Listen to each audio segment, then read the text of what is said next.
Right, I've got the flooring in. Took a while. But got it in, no gaps.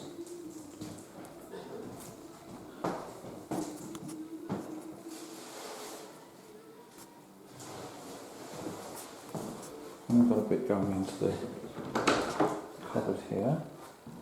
And then we're going to, later on, we'll do something with this trapdoor hatch. It needs to be sussed out. And this is the next room we're attacking. About a similar size, except it's got a built-in closet.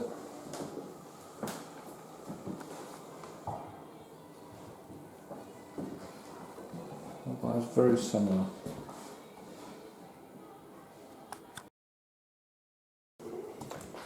Right. Here's the other bedroom, which we just finished on Saturday.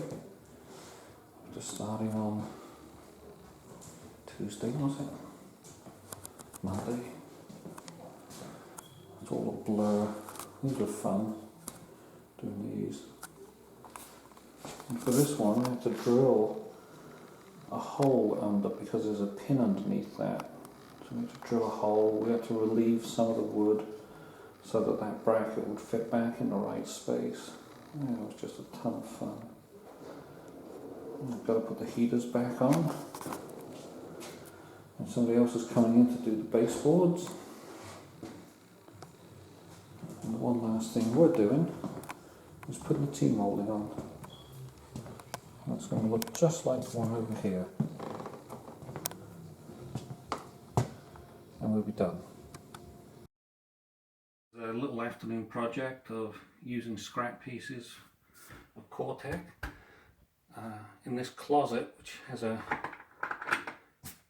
manhole.